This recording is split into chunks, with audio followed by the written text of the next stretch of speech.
තෙරුවන් සරණයි ඔබ හැම දිනාටම ලෝකයේ ඇති සියලු পদවි අතරින් උත්තම পদවිය දරන්නේ පින්වතුනි බුදුහාමුදුරුවෝ. ඒ සඳහා උන්වහන්සේ කරපු කැපකිරීම අසංඛ්‍යයි.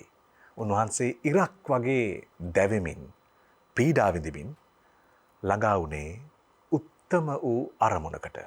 ඉතින් ඒ නිසා ධන පරිත්‍යාග, පුත්‍ර පරිත්‍යාග, අංග පරිත්‍යාග, ජීවිත පරිත්‍යාග කරමින් සසර කතරේ අනේක විද ස්වරූපවලින් උන්වහන්සේ චාරිකා කළේ උන්වහන්සේ ප්‍රාර්ථනා කරපු උත්තම අරමුණ වෙත. ඉතින් ඒ නිසා අනේක විද ස්වරූපවලින් වීරත්ව ගුණය ප්‍රකට කරපු බුදුහාමුදුරුවෝ මෙනෙහි කරමින් අපට කාලය ගත කරන්න පුළුවන් වෙන්නේ කොහොමද? එහෙම බුදුහාමුදුරුවන්ගේ උත්තම ගුණ සමුදාය මෙනෙහි කරමින් කල්ගත කරයින් පස්සේ අපේ ජීවිත වෙනස් වෙන්නේ කොහොමද? මෙන්න මේ කාරණාව තමයි සාරගවේෂී වැඩසටහනේදී අපි අද සාකච්ඡා කරන්න බලාපොරොත්තු වෙන්නේ. මාලිගාවත සුධර්මාරාම වාසී ත්‍රිපිටකවේදී රාජකීය පඬිත පූජ්‍යපාද හසලක සීලවිමල ගෞරවනීය ස්වාමීන් වහන්සේ සාදුකාර පවත්වමින් පාදාභි වන්දනෙන් යුතුව නමස්කාර පූජා පෙරදරිව පිළිගන්නට අවසරයි. අද සාකච්ඡාවට අවසරයි හාමුදුරනේ. හාමුදුරනේ දැන් අපි කලින් වැඩසටහන්වලදී සාකච්ඡා කළා භාවනාව පිළිබඳව. වෙන් කොට භාවනාව පිළිබඳව සාකච්ඡා කරපු විදියට අද අපිට හිතුණා බුදුගුණ භාවනාව පිළිබඳව සාකච්ඡාවක යෙදෙන්න. අනිත් භාවනා අතරින් බුදුගුණ භාවනාව වෙනස් වෙන්නේ කොහොමද? එය වෙන් කරගන්න පුළුවන්ද කියන කාරණාවෙන් අවසරයි ඔබ වහන්සේ එක්ක සාකච්ඡාව ඉස්සරහට ගෙන යන්න. තෙරුවන් සරණයි ඔබතුමාටත්. අද ඊටාම ශ්‍රද්ධාවෙන් මේ වැඩපිළිවෙල සමග එකතු වන ශ්‍රද්ධාවන්ත පින්වත් හැම දෙනාටම තමන්ගේ ආධ්‍යාත්මික සුවසහනය පිළිසරණ සැලසේවා කියලා අපි ප්‍රථමයෙන් ප්‍රාර්ථනා කරනවා. ඔබතුමා මතු කළා වගේ ඊටාම වැදගත් මාතෘකාවක්. ඒකට හේතුව තමයි බුදුරජාණන් වහන්සේ කියලා කියන්නේ අපගේ ශාස්ත්‍රුන් වහන්සේ. ශාස්ත්‍රුන් වහන්සේ පිළිබඳ ප්‍රසාදයක් නැති තැනක, පැහැදීමක් නැති තැනක අමා නිවනට Tamanගේ හිත පත් කරගන්නවා කියලා කවුරු හරි කියනවා නම් ඒක වජිර මහත්තයා කවදාවත් වෙන්නේ නැති දෙයක්. ඒ නිසා බුදුරජාණන් වහන්සේ අපට වදාලා මූලික වශයෙන් බුද්ධ ශ්‍රාවකෙක් සද්ධාව හදා ගන්න ඕන කියලා. සද්ධාවේම ඉහළ අවස්ථාව තමයි අමා නිවන කියලා කියන්නේ. කියන්නේ සද්ධාව දියුණු වෙලා ඉහළටම දියුණු වීමට තමයි අරහත්ත්වය කියලා අපි කතා කරන්නේ. එතකොට අරහත්ත්වයේ කරා යන කෙනෙකුට අනිවාර්ය අංගයක් ශ්‍රද්ධාව නැත්තම් වජිර මහත්තයා මුකුත් කරගන්න බැරි නිසා ශ්‍රද්ධාව කියන එක උපදින මූලික අවස්ථාව තමයි ශ්‍රුතවත් ආර්ය ශ්‍රාවක භාවය. ඒ කියන්නේ ධර්ම ශ්‍රවණයෙන් තමයි මුලින් ශ්‍රද්ධාව එන්නේ. එතකොට ධර්ම ශ්‍රවණයේ තුලින් ඇතිවන ශ්‍රද්ධාව වජිර මහත්තයා ස්ථාවර නැහැ. ඒක ආනුමානික ඥානයක්. අනුමාන නුවණක්. බුදු කෙනෙක් ඉන්නවා, උන්වහන්සේ මෙන්න මේ බඳු ශාස්ත්‍රූවරයෙක්, උන්වහන්සේ මෙන්න මෙහෙම කතාවක් කියාගෙන යනවා. මේ කතාව අහගත් අය තුල නිකලස් භාවයක් Tamanගේ හෘද සාක්ෂිය ඇතුලෙන් මතුවෙනවා කියන කතාව. ඒතර මේ ටික දැන ගැනීම අනුමාන ඥානයක් නම් අපේ උත්සාහය තියෙන්නේ වජිර මහත්තයා මේ ප්‍රත්‍යක්ෂ අවබෝධය කරා යන්න. ඒතර ප්‍රත්‍යක්ෂ අවබෝධය Tamanගේ හෘද සාක්ෂිය ඇතුලෙන් දර්ශනය වෙන එක. ඒකට මංගල සූත්‍රයේ කියනවා ආර්ය සත්‍යාන දස්සන. ආර්ය සත්‍ය දර්ශනීය වෙන්න ඕනේ. එතකොට ආර්ය සත්‍ය දර්ශනීය වීම වජිර මහත්තයා හැට අහුවෙන්නේ නැහැ. ආර්ය සත්‍ය දර්ශනීය වීම සම්පූර්ණ ප්‍රඥා ගෝචරයි. ප්‍රඥාවට තමයි ආර්ය සත්‍ය දර්ශනීය වෙන්නේ. ඕකම ධර්මයේ එක තැනක තියෙනවා ඥානතෝ අහම් භික්කවේ පස්සතෝ ආසවාණං කයං වදාමි. මහණෙනි දන්නා කෙනාගේද දකිනා කෙනාගේද ආශ්‍රව දුරු වෙනවා. එතකොට දන්නා බව එකක්, දකිනා බව තව එකක්. ඒතර ශ්‍රද්ධාව දැනගන්නවා කියන එක අපිට පුළුවන් මේ බඳු සාකච්ඡාවක් කරහත් යම් අදහසක් කියලා බුදුහාමුදුරුවෝ පිළිබඳ ශ්‍රද්ධාව දැන ගැනීමට සලස්වන්න නේ. හැබැයි ශ්‍රද්ධාව දැක ගන්නවා කියන එකට අර ඔබතුමා කියපු බුද්ධානුස්සතිය වැනි භාවනාවක් වැඩිම ඊටාම අත්‍යවශ්‍ය දෙයක්. ඒකට හේතුව තමයි අර ඥානතෝ පස්සතෝ කියලා වචන දෙකකින් භාවිතා වෙන අවදීන් දෙකම උපදවා ගැනීමෙන් තමයි ස්ථාවර සද්ධාවකට පුද්ගලයාට එකතු වෙන්න පුළුවන්. ඒ බඳු ස්ථාවර ශ්‍රද්ධාවකට එකතු වෙන්න ධර්මයේ අහලා ඔය පුද පූජා වත්පිළිවෙත් ඒ හැම දෙයකින්ම වජිර මහත්තයා ලොකු උදව්වක් හම්බ වෙනවා. ඒ උදව් ඔක්කොම සලසාගෙන ආර්ය සත්‍ය දර්ශනය කරගන්න නම් ශ්‍රද්ධාව Tamanගේ හිත තුල දර්ශනය වෙන්න ඕන. ඒ ශ්‍රද්ධාව Tamanගේ හිත තුල දර්ශනය වීමට තමයි අපි කියන්නේ ස්ථාවර සද්ධාව කියලා. ඒක පිහිටි සද්ධාාවක්. ඒක ඊටාම ප්‍රභාස්වර සද්ධාාවක්. ඒක කාටවත් හොලවන්න බැරි සද්ධාාවක්. ඒක හාත්පස ආලෝකමත් වෙච්ච ශ්‍රද්ධාවක්. අනේ ශ්‍රද්ධාවට ධර්මඥානීය අභිබවා ගිහින් කියන්නේ දහම් දැනුමට එහා ගිහින් බුදුහාමුදුරුව පිළිබඳ යම් තේරුම් ගැනීමක් තිබුණට Tamanගේ හිත වැඩිමෙන් තමයි ඒ තුල පිහිටන්න පුළුවන් වෙන්නේ. කියන්නේ අර අනුමාන ඥානය ශ්‍රද්ධාව ඔස්සේ ප්‍රත්‍යක්ෂ ඥානයක් බවට පත් කරගන්න තමයි බුද්ධානුස්සතිය කියන භාවනාව අවශ්‍ය වෙන්නේ. ඇත්තටම බුද්ධානුස්සතිය වජිර මහත්තයා උදව් කරන්නේ ශ්‍රද්ධාවට.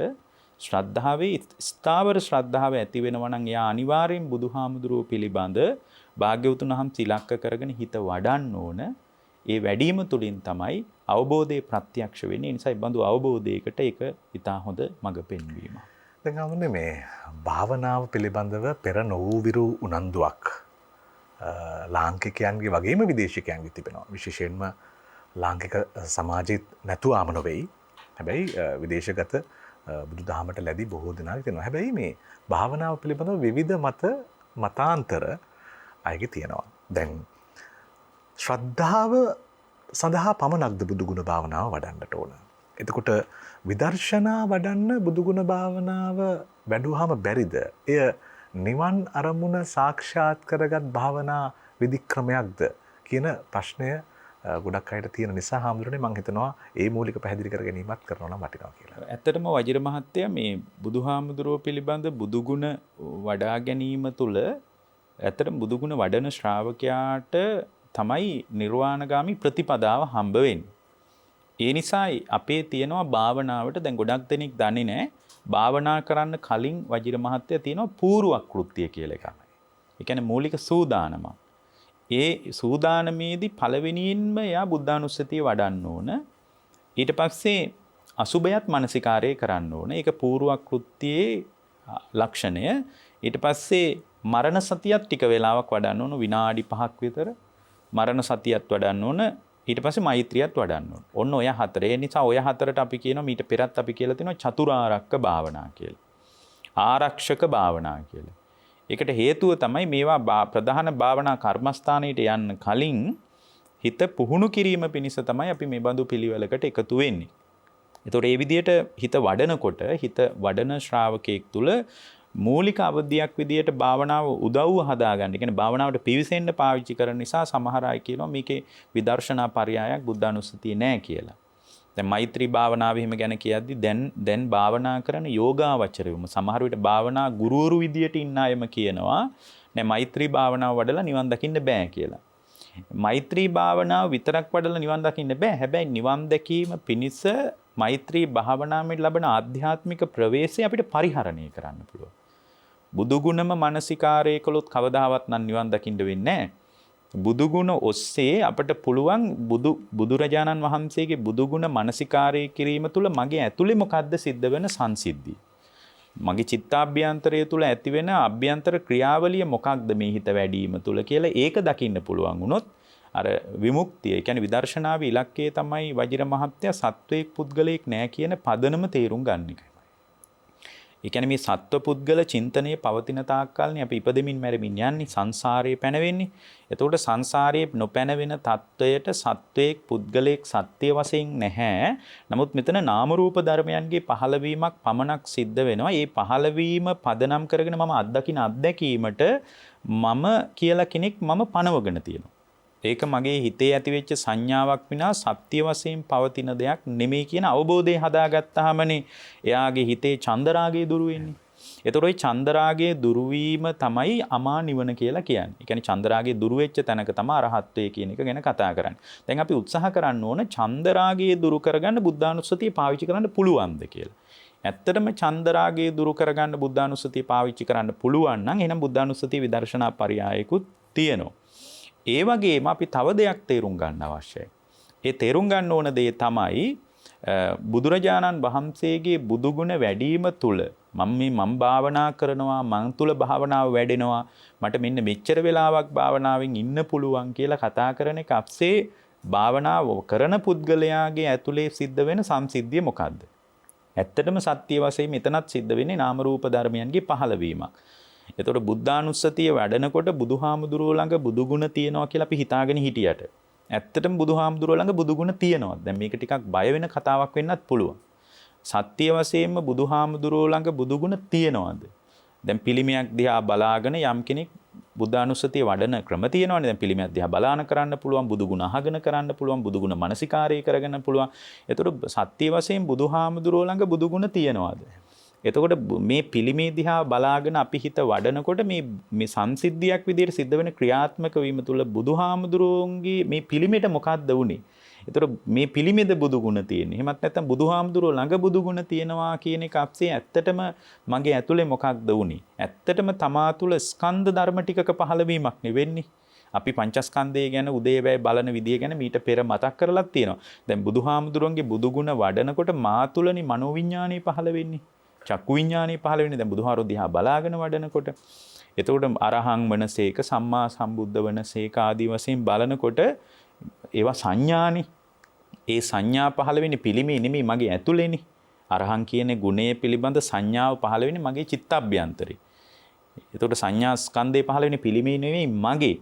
ඊට අනුව සමහර විට බුදුගුණ වඩාගෙන යනකොට අනේ මේ විදිහ නිරාමිස මුනිවරයෙක් නේද බුදු කෙනෙක් කියලා. ඉතින් තමන්ගේ හිතේ සද්ධාාවක් උපදින්න පුළුවන්.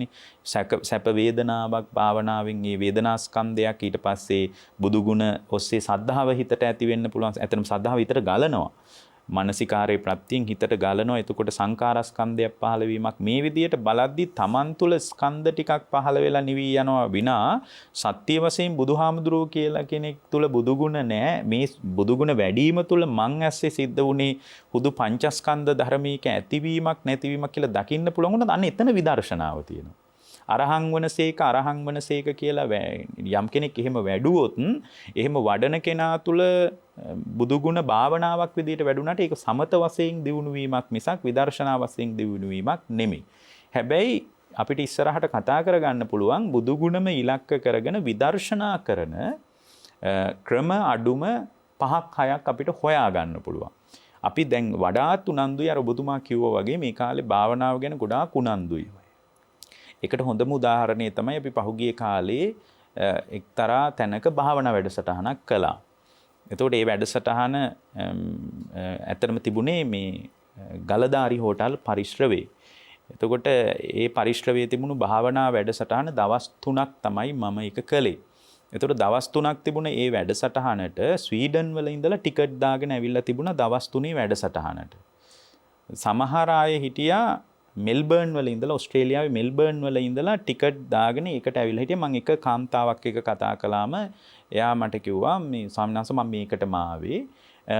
එතකොට මම ඇහුවා දැන් එහෙනම් ඔබතුමීට වාසියක් තියෙනවනේ දැන් මේ ආපු ගමනේ ගෙදරත් ගිහින් ඥාතිවරුත් මුණ ගැහිලා යන්න පුළුවන්. එතකොට එයා ලස්සන කතාවක් කිව්වා. නෑ මම මේකට ආවේ. මම මෙහෙම්ම යන්නේ එයාපෝට් එකට. මම මේ වැඩසටහනටයි ආවේ. දවස් 3ක් ඇතුළත අපි ওই සමහරට පැය 2-3 එක දිගට භාවනා කළා. ඒ වගේම මට ඊයේත් පණිවිඩයක් ආවා. ස්වාමීන් වහන්සේ ආයේ වැඩසටහන තියෙන්නේ කවද්ද අපි මෙහින් ඒකට වෙලාව හදා ගන්න ඕනේ. ඒ කියන්නේ උනන්දුවක් තියෙනවා. ඒ අතර වඩා උනන්දුව තමයි අර ඔබතුමා කිව්වා වගේ මේ විදර්ශනාව පැත්ත ගැන. ඒතර විදර්ශනාව පැත්ත ගැන ගොඩාක් මේ පොදු ජනතාවගේ සාමාන්‍ය දෛනික ජීවිතයට කොහොමද විපස්සනාව පාවිච්චි කරන්නේ? විදර්ශනාත්මක ශ්‍රාවකයෙක් විදිහට කොහොමද යථාර්ථවාදීව ලෝකයේ දිහා බලන්නේ කියන එක පිළිබඳ උනන්දුවක් තියෙන නිසා මෙතනදී අපි බුදුගුණ ඔස්සේම අපේ ජීවිතේ විපස්සනා කරන්නේ කොහොමද කියන තැනට අපි එකතු වෙන්න ඕනේ. ඇත්තටම නිකම්ම බුදුගුණ වඩන එක වෙනත් භාවනාවක් කරන කෙනෙකුට මූලික සූදානමේ වැදගත් අවස්ථාවක්. ඒ කියන්නේ වෙනත් භාවනාවක් කරනවා නම් අපි හිතමුකෝ ආනාපාන සතිය වඩනවා කියලා. එතකොට එයා බුද්ධානුස්සතිය අනිවාර්යෙන් වඩන්න ඕන. අඩුම විනාඩි 10ක්වත් බුද්ධානුස්සතිය වඩන්න ඕන. ඒක වඩන්නේ නැතුව එයාට විදර්ශනාවක් පැත්ත කතා කරන්න බෑ. එහෙනම් පදනමේම බුද්ධානුස්සතිය අවශ්‍යයි. බුද්ධානුස්සති විතරක් කරන අම්මා කෙනෙක් ඉන්න පුළුවන්. එයා ගොඩාක් ගැඹුරු භාවනා ක්‍රම ගැන එයාට හැදෑරීමක් නැති වෙන්න පුළුවන්. ඒ වගේම යාට සමහර විට වජිර මහත්තයා යා වෙනත් භාවනා ක්‍රම ගැන දන්නේ නැති වෙන්න පුළුවන්. එතකොට ඒකම වඩාගෙන ගිහින් කෙනෙක් අහන්න පුළුවන් හරි ස්වාමින් වහන්සේ එහෙනම් මේ බුදු ගුණම වඩලා බැරිද ඔය විපස්සනාව පැත්තට හැරෙන්න කියලා. එහෙම හැරෙන කෙනෙකුට කියන්නේ තමන්ගේ බුදු ගුණ වැඩිම තුල තමන්ගේ චිත්තඅභ්‍යන්තරය තුල සිද්ධ වෙන ක්‍රියාත්මක වීම මොකද්ද? ඒ ක්‍රියාත්මක වීම තුල සත්‍ය වශයෙන් මෙතනත් මම තුලවත් මම භාවනා වැඩුවාය මම බුද්ධානුස්සතිය වැඩුවාය කියනට වඩා බුදුහාමුදුරුවෝ ළඟ බුදු ගුණ තිබ්බායි කියනට වඩා ඒ දෙපැත්තෙම අපේ හිත පිහිටනවනේ. අජ්ජත්තං විඥානං විසන්ටිතං උච්චති. ඒක ඇතුලේ විඥානේ පිහිටනවා මට බුද්ධානුස්සති වැඩෙනවා කියලා. බහිද්ධා විඥානං වික්කිත්තං විසන්ටිතං. බාහිරට විඥානේ එක්ක වික්ෂිප්ත වෙනවා. බුදුහාමුදුරුවෝ ළඟ බුදු ගුණ තියනවා කියලා. ඇත්තටම ওই දෙකම වැරදි කතාවක්. බලාගෙන යද්දී බුදුහාමුදුරුවෝ ළඟ බුදු ගුණ ගැඹුරින් බලනකොට බුදුහාමුදුරුවෝ ළඟ බුදු ගුණ තිබ්බා නොව සත්‍ය වශයෙන් මේ පරමාර්ථයක් විදිහට බලන කතාව මම මේ කියන්නේ. සම්මුති ලෝකයේ බුදුහාමුදුරන්ට බුදු ගුණ තියෙනවා. අපි ඒක පිළිගන්නවා. ඒක සත්‍යයි. උන්වහන්සේ නිකලෙස් උන්වහන්සේ සරුවඥයි. ඒක ඒකාන්තයි. නමුත් මේ ගැඹුරින් බලනකොට මේ සත්‍යයක් පුද්ගලයෙක් වශයෙන් මම වැඩුවා නොව මා තුළ සිද්ධ වුණු චිත්තාභ්‍යන්තරය තුළ නාම රූප ධර්මයන්ගේ පහළවීමක් නේද මේ බුද්ධානුස්සති භාවනාව තුලත් සිද්ධ වුණේ කියලා අපිට දකින්න පුළුවන් වුණොත් අන්න ඒ දැක්ම තුළ විදර්ශනාව වඩ아가න ඉදිරියට අමා නිවනටම හිතපත් කරගන්න දක්ෂ ශ්‍රාවකයෙකුට පුළුවන්කමක් තියෙනවා. හාමුදුරනේ දැන් කාරණා දෙකක් හාමුදුරන්ගේ පැහැදිලි කර ගැනීම ඔස්සේම මට මතු කරන්න හිතුණා. දැන් කෙනෙක්ට හිතෙන්න පුළුවන් බුදුදහමේ අරමුණු කරා යන්නට පුළුවන් මේ සුව පහසුව අත්හැරියයින් පස්සේ කියලා. දැන් ඔබ වහන්සේ පැහැදිලි කරනකොට කිව්වා මේ හෝටල් පරිශ්‍රයක භාවනා වැඩසටහනක් තියෙනවා කියලා. කොහොම කෙනෙක්ට නිකන් වෙනස් සිතුවිල්ලක් මැවෙන්නට පුළුවන්. මොකද හේතුව දැන් එහෙම සංවාදවල එහෙම අදහස්වල ඉන්න ගොඩාක් බෞද්ධයෝ ඉන්න නිසා මම හිතන්නේ මේ සුව පහසු බවයි බෞද්ධ දර්ශනය අතර තියෙන ඒකාත්මික වීම පිළිබඳව මම හිතනවා මේ මොහොතේම පැහැදිලි කරත් හොඳයි කියලා. ඇත්ත දැන් ඔබතුමා කියන කාරණේ ඒක චෝදනාත්මකව අපිට ආපු කතාවක්. ඒ කියන්නේ ඉච්ඡර සුව පහසු තැනක හිත වඩා ඇයි මෙච්චර තැන් තියෙද්දි එහෙම තැනක් කරන්නේ කියලා. ඒකේ පළවෙනි එක තමයි ඒක සැලසුම් මම ඒක පිළිගන්න දෙයක්. ඇත්තටම සුව පහසු ජීවිතයක් තුළ ධර්මයේ භාවිතා කරන්න පුළුවන් විදිහ එකක් බුදුරජාණන් වහන්සේ වදාළේ. මොකද බුදුරජාණන් වහන්සේට සමහර අය චෝදනා කරපු විධික්‍රම තියෙනවා. ඒ කාලේ බුදුහාමුදුරන්ට චෝදනා කරලා තියෙනවා මේ සැපට සිල් රකින්න. මේ ශ්‍රමණ ගෞතමය කියන්නේ මේ සැපට සිල් රකින්න කෙනෙක්. මේ ශ්‍රමණ ගෞතමය උදේටත් වළඳනවා. ඒ වගේම දවල්ටත් වළඳන. දැන් එක බමුණන්ගේ එක චෝදනාවක් වුණා මේ ශ්‍රමණ ගෞතමයන්ගේ ශ්‍රාවකයෝ දවල්ටත් වළඳනවා. රැටත් නොයෙකුත් පාන වර්ග පානය කරනවා. ඒකල නිවන් දකින්නවලු. ඒකල නිවන් දකින්නවා කියලා කතාවක් යනවා. ඒතර මේක එක්තරා චෝදනාත්මකයි. මේකෙන් අපිට තේරෙනවා ඒ කියන්නේ පරිහරණය කරන දේවල් අතර ඊටා සැප පහසු ජීවිතය බුදුදහමට විරෝධාකල්පයක් නැහැ. හිත වඩන කෙනෙකුට විරෝධාකල්පයක් නැහැ. හැබැයි ඔබතුමා කියපු කතාව මම එකඟයි. අර මිනිස්සු අතර ඉන්න පොදු චෝදනාව ඒකට හේතුව තමයි මම දැනගත්ත දේ තමයි මේ වැඩසටහනිනුත් ඔය අපි පහුගිය කාලේ කරපු වැඩසටහන හිත වැඩින්නේ නැහැ වගේ පරිශ්‍රවයක. ඒකට හේතුව තමයි හැම වෙලාවකම රාග දේශ මොහ අවුස්සපු තැන්නීව. මම මේක තේරුම් ගත්තා. මම ඒක අත්දැකීමක් කරගත්තා. ආයි කිසි දවසක මේ බඳු පරිශ්‍රවයක වැඩසටහනක් කරන්නේ නැහැ කියලත් මම මගේ හිතින්ම අදිෂ්ඨාන කරලා ඒකට මම වග බලාගත්තා. ඒකට හේතුව අර සුව පහසු ජීවිතේ නෙමෙයි එතන ප්‍රශ්නේ උනේ. ඒක කිසිම බාධාවක් නැහැ. ඊටාම සැප පහසුවට ධර්මයේ දිනු කරන්නේ භූමිය පරිහරණය කිරීම ප්‍රශ්නයක් නැහැ. පාරිසරික සාධක ඉතා හොඳට තියෙනවා. මොකද මිනිස්සුන්ගේ ජන ජීවිතේ හුරු වෙච්ච එක එක ආකෘතීන් තියෙනවා. එතකොට දැන් ඕක සමහර විට ගමක උපාසකම්ම කෙනෙකුට නම් එයාට පන්සලකින් එක් කරගන්න පුළුවන්. නමුත් සමහර අය ඉන්නවා ඒගොල්ලන්ගේ මාන්නයට නෙමෙයි. ඒගොල්ලෝ හුරු වෙච්ච දිනචර්යාවක් තියෙනවා. ඒ දිනචර්යාව තුළ කෙනෙක් කියන්න පුළුවන් ඔබ වහන්සේලා ඔය කරන වැඩපිළිවෙල හොඳයි. නමුත් අපේ මේ හුරු වෙච්ච රටාවට ඔය ක්‍රමය අතර අපිට යම් ගැටුමක් පවතිනවා. අපි පරිහරණය කරන දේවල් ස්වාමීන් වහන්සේ එකපාර අපිට අයින් කරලා ඔබ වහන්සේලා කියන ආධ්‍යාත්මික ප්‍රවේශයට එන්න අමාරුයි. මේ ක්‍රමයේ තුලම බැරිද අපට, ඒ කියන්නේ අපි එදිනෙදා ගත කරන ගෘහස්ත ජීවිතයේ පවත්ව ගන්න ගමන්ම බැරිද ඔබ වහන්සේලාට එබඳු ආධ්‍යාත්මික ප්‍රවේශයක් ගැන කියන්න කියලා. අන්න ඒ වගේ අයට ඒ වගේ තැනක් හොඳයි. හැබැයි පොදුවේ ගත්තට පස්සේ වජිර මහත්තයා හිත වැඩෙන්නේ නැහැ. හිත වැඩෙන්න පරිසරයේ බලපානවා. ඒක මං හොඳටම තේරුම් ගත්ත දෙයක් තමයි සමහර වෙලාවට අපි මේ පරිශ්‍රවේ වුණත් පැය 3-4 එක දිගට භාවනා කළා. මේ බොහොම ධ්‍යාන උපදව ගන්න පුළුවන් අය මන් හිටියා එතන. ඒ කියන්නේ 4 වෙනි ධ්‍යානෙන් උඩට පවා යන අය හිටියා. ඒගොල්ලොත් මයත් අපි කතා කරද්දි තේරුණේ ස්වාමීන් වහන්සේ මේ භූමියේ හිත වැඩෙන්නේ නැහැ කියලා. හේතුව පරිසරය ඊටා වැදගත් දෙයක්. ඒකට ප්‍රධාන හේතුව තමයි බොහෝ කාලයක් දැන් රාග දේශ මොහමනේ අවුස්සන්නේ වගේ තැන්වල. ඒ නිසා කෙනෙක් අහන්න පුළුවන් පන්සල් වලටම යන්න ඕනද භාවනා කරන්න කියලා. නමුත් පාරිසරික සාධක ඉතාම වැදගත් දෙයක්. ඒ නිසා මේ පාරිසරික සාධක හොඳින් තියෙනවා නම් කියන්නේ රාග දේශ මොහ ඇවිස්සෙන්නේ නැති මට්ටමට හිත හදා ගන්න පුළුවන් පරිසරයක් තියෙනවා නම් ඒ පරිසරය තුල පරිහරණය කරන දේවල් තුල සුව පහසුව තියෙනවද සුව පහසුව නැද්ද කියන එක නිර්ණායකයක් විදිහට ගන්න නරකයි. ඉතා සුව පහසුවෙන් ධර්මයේ දියුණු කරන්න ඕනේ. ඒ කියන්නේ ධර්මයේ දියුණු කරනකොට ආහාරයේවත් පරිහරණය කරන දේවල්වත් ඇඳුම් පැළඳුම්වත් ප්‍රාමාණික සාධකයක් විදිහට භාග්‍යතුන් වහන්සේ අපිට වදාළේ නැහැ. හැබැයි පාරිසරික සාධකත් වැදගත්. ඒ වගේම Taman හිත හුරු කරන ඉලක්කය වැදගත්. ඒත් එක්කම Tamanට පුළුවන් බොහෝ සම්බාධක තියෙන තැනක වුණත් නොබැඳී පරිහරණය කරන්න පුළුවන් නම් ඒක ඉතා හොඳ තැනක්. අර එක දේශනාවක තියෙනවා මිගජාල කියන භික්ෂුව ඇවිල්ලා බුදුහාමුදුරන්ගෙන් අහනවා ස්වාමීනි මේ ලෝකේ ඒක විහාරී කියලා කතාවක් යනවා තනියෙන් ඉන්නවා කියලා ස්වාමීනි ඒකට මම මොකද්ද කරන්න ඕන කියලා. එතකොට ඒ හාමුදුරුවෝ කියනවා මේ ගොඩාක් අය කියනවා ගැඹුරු කැලෑවකට ගිහින් ඉන්න කියලා. ඒක තමයි ලෝකයේ තියෙන සොඳුරු ඒක විහාරී භාවය කියලා. ඉතින් මමත් කල්පනා කළා කැලේකට ගිහින් මේක ඉන්න. නමුත් ඔබ වහන්සේගෙන් අහන්න එපාය මම ආධුනික භික්ෂුවක් විදියට ඒක විහාරී කියන්නේ මොකක්ද කියලා. ඒතර බුදුරජාණන් වහන්සේ මතක් කරනවා ඒක විහාරී කියන්නේ මිගජාල වනාන්තරයකට ගිහින් ඉන්න එක නෙමෙයි.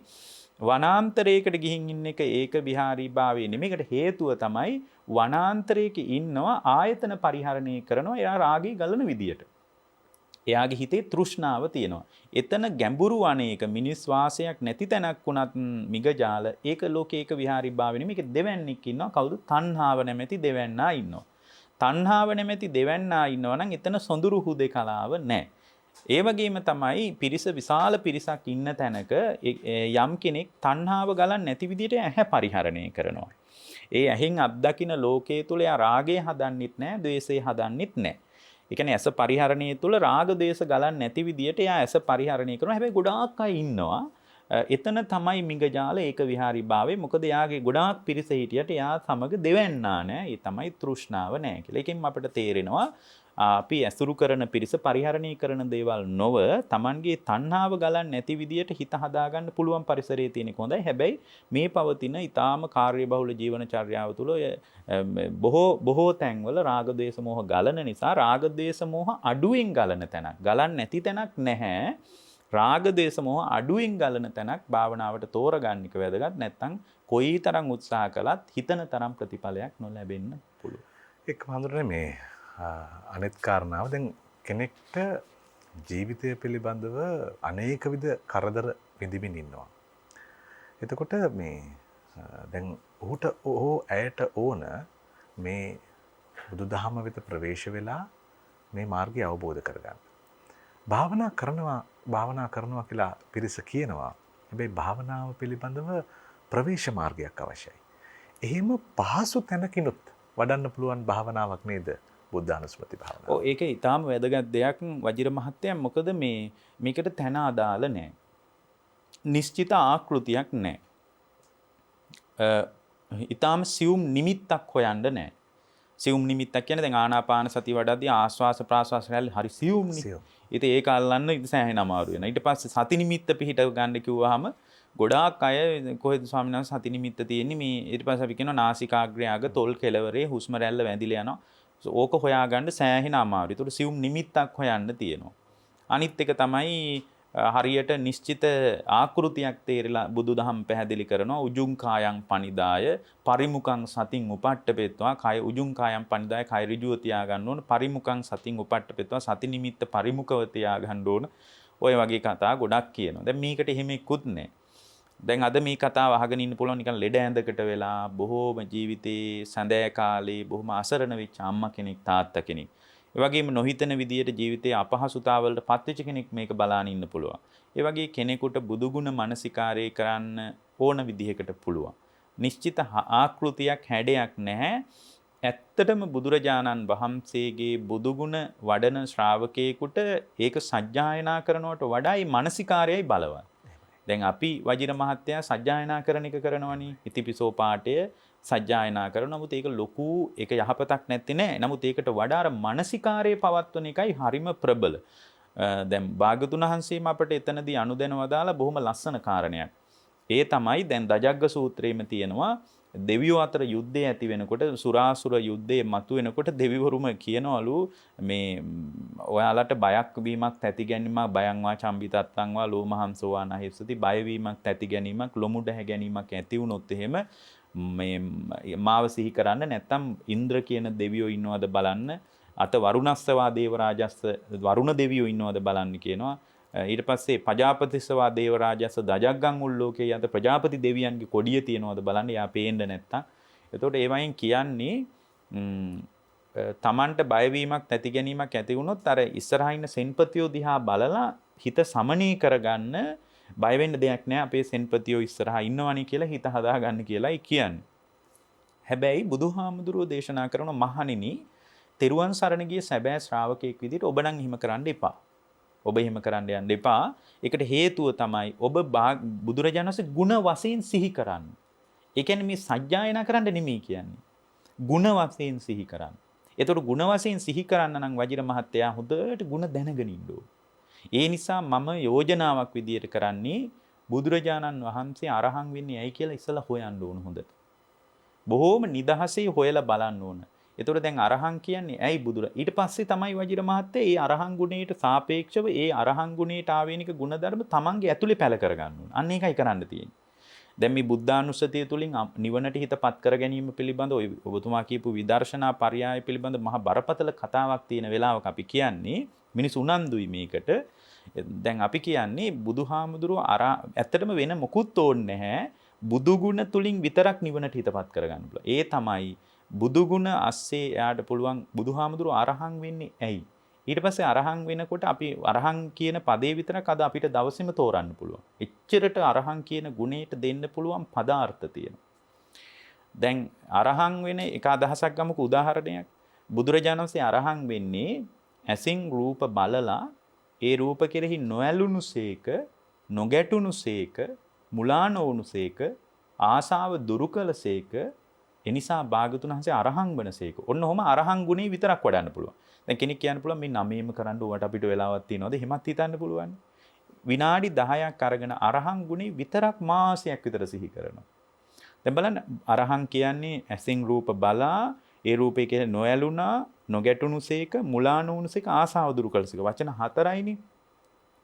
එතකොට ඒක තමයි අරහන් ගුණය. දැන් මගේ ඉලක්කයත් අරහත්වය නේ. අවබෝධය තමයි මගේ ඉලක්කයත්. එතකොට එහෙමනම් මම කොහොමද මගේ ආයතන පරිහරණය කරන්නේ කියන එක අර අරහන් ගුණය ඇස්සේ නැද්ද? අරහන් ගුණේ අදහස ඇස්සේ ඒ කියන්නේ මම බුදු වෙනවා කියන එක නෙමෙයි. නමුත් ඒ බුදුරජාන් වහන්සේ මතක් කරන සලායතන සංයුක්තයේදී මහණෙනි මේ ආයතන හය අවබෝධ කරන්නේ නැතුව රහත් වෙනවා කියනවා නම් ඒක නේතං තාණං විජ්ජති. ඒක වෙන්නේ නැති දෙයක්. එතකොට දැන් බලන්න වෙන මොකුත් එපා. මේ අරහන් ගුණේ මගේ ඇතුලේ ජීවමාන කරගන්න හැදුවොත් මට පුළුවන් වුණොත් ඇහෙන් රූප බලනකොට නොඇලීම ඇතුලේ හදාගන්න. මේක ඇතුලේ ප්‍රශ්නයක් නේ. නොගැටුණුසේක මට පුළුවන් නම් ඇහෙන් දකින රූපයත් එක්ක නොගැටී ඉන්න. මුලා නොවුණුසේක මට පුළුවන් නම් ඇහෙන් දකින රූපයට මුලා වෙන්නේ නැතු. මොකද මුලා වුණාම රාගයයි ද්වේෂයයි දෙකම ඇති වෙන්නේ. මුලා නොවි ඉන්න.